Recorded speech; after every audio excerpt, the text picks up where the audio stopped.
Hello friends! In today's video I'm going to be showing you guys how to make a ritual milk bath.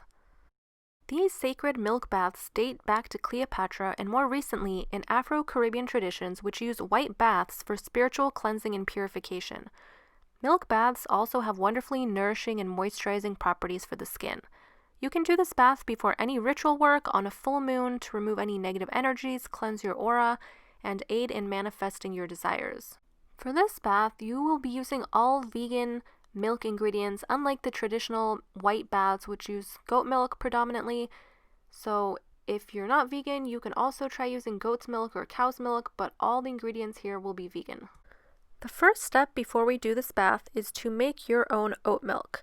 And of course, you can buy oat milk from the store, but as I explain in most of my videos, I like to enchant each and every herb or ingredient before I put it into a part of the spell or ritual. It just gives it that much more energy and you're putting every bit of your intention into it. So you're just going to want to pour about a handful of oats into about a pint of water and let them set for at least an hour. Should be fine. Give it a little stir and just leave it sitting on your countertop for about an hour. Next, you're going to do the same thing with your rice milk. Just take about a handful of brown or white rice, doesn't really matter what kind. Make sure you're enchanting it with your intentions for purification, clarity, and cleansing, and place the rice into a cool jar of water, the same amount, about a pint to a handful, and let it sit for an hour alongside your oat milk, and next we'll move on to the coconut water. Just give this a quick stir first. For the coconut milk portion, you can either use canned coconut milk or the kind of coconut milk you find in the refrigerator section, but what I'm using here is coconut milk powder. It's just a lot easier to store, it doesn't really go bad, you can keep it for long periods of time, and I got this at an herbal supply store, but I think you should be able to find it in some specialty grocery stores. But if not, use it in a can, and we're going to do the same thing that we did for the oat and the rice. Just put in about 2 to 3 tablespoons into a pint of cool water, stir it up, and let it sit alongside your other milks to let the water fully absorb the powder and all your rice and oats. If you are using coconut milk powder, it can be hard to dissolve sometimes, so I like to put the lid on the jar, give it a little shake, and this also helps you get just that little bit of extra time to put in your intentions into this. After about an hour, just give your milks a quick stir to get all that delicious stuff off the bottom of the jar, and you can either use a strainer or just simply let soaked grains fall to the bottom of the glass, and once they've settled, you could quite easily pour the remaining liquid directly into your bathtub. I'm using smaller proportions here just because I'm doing a small quartz bowl that's only really big enough for your hands, but if you're doing a foot soak, you can use the same proportions I did. And I'm adding in the rice milk and then the oat milk, and I didn't really strain it, I just let them settle to the bottom as I mentioned earlier, and you can strain it off pretty easily without using an actual strainer. And you might notice that in my bath there's some little red chunks. It's because I try to strain off my coconut milk soak from my shop and there's rose petals in it, so just ignore that. Your bath won't have that. And now lastly, add in your rice milk. I did the same thing, just left the rice to settle to the bottom, or you can strain it out. And now you'll have your 3 milks into your bath. Next up, you're going to want to add in your Epsom salt. You can use sea salt, Himalayan salt. I wouldn't recommend that you use table salt, but any of these other salts will work just fine. I'm sure you probably have some in your cupboard somewhere, and salt is what is going to give this bath its super purifying, clarifying, detoxifying properties to get all that negative energy off of you. Next, you're going to add your moon water, and if you don't know what moon water is, basically you can set a bowl or a jar of water out overnight during the light of the full moon or the new moon or different phases of the moon, but this particular batch is from a full moon, and as you can see I have a little sphere quartz at the bottom that I like to add in there.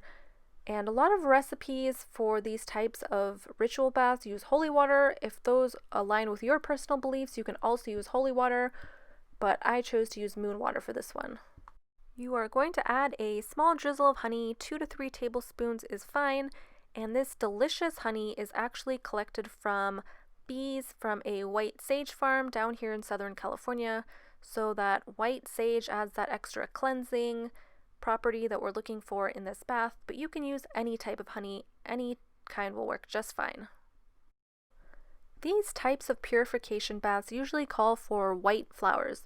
You can use any type of white flower, but make sure that you're going to have white roses as the base. And here I'm showing you guys some beautiful white plumeria. They smell so amazing, and they're only in season during the summer. I pick them from my yard. And also I'm using a gorgeous white hibiscus, which is also from my garden, but it doesn't matter. You don't have to use these particular white flowers. Just any white flowers will work, since they're symbolizing that purity and cleansing of the negative energy. And then here I have some sort of white, off-white, yellowish with a pink tint roses, but that's all I had in the garden. But of course, if you wanted to use white flowers, I would suggest you go out and find those, but this is all I had to work with for the video, so that's what I'm going to be using. And just sprinkle them over your bath water. You can also, as you're sprinkling them, just put in your intentions to really purify, detoxify, and cleanse your aura, your physical body, any lingering energy that's stuck to you. If you're doing this bath before a ritual, it's really important to do that before we do any kind of ritual workings. Or if you're doing this bath as a ritual in itself, on a full moon in particular. The last thing that you're going to be adding to your bath is this set of full moon bath stones, which I happen to sell in my shop, and there's a clear quartz, a moonstone, and a selenite crystal. Selenite offers protection from the astral or angelic realm, and it helps dispel negative energy. It brings mental clarity and clears and activates your aura and chakras for total body healing. And selenite is sensitive to water, so if you're going to be using this for your bath, just set it on the edge of your tub. Don't place it on the inside of your bath water, otherwise it'll begin to dissolve. Moonstone assists in dispersing energy throughout the aura. It deflects negativity and eases emotional trauma. It clears the mind, acts as a protective stone, and is known as the Stone of New Beginnings. Clear quartz is known as the Master Healer or Master Teacher Stone. It opens you up to a higher guidance to help the divine realm translate into this physical world. It cleanses you, takes on whatever intent you program into it, and resonates on the level of your particular needs. If you have no other stones, I always recommend that you use clear quartz in any ritual that you're doing to help amplify that energy. Start by tearing your flower petals off of the stalk and place them into your bath water. You can also leave some whole, it's really up to you. But every time you tear the petal off and you're just really concentrating on the cleansing effects you want to gain from this bath, it just puts that much more intention into this ritual. When you're ready to take your bath, you just want to pour this whole mixture into your bath water, or if you're using it as a foot soak, you can use it as is. Light some white candles around your bathtub and just really relax into your bath for about 20 minutes. You can soak your whole body, but always make sure you're clean beforehand. So just take a shower to get off any physical dirt or anything before you take any type of ritual bath.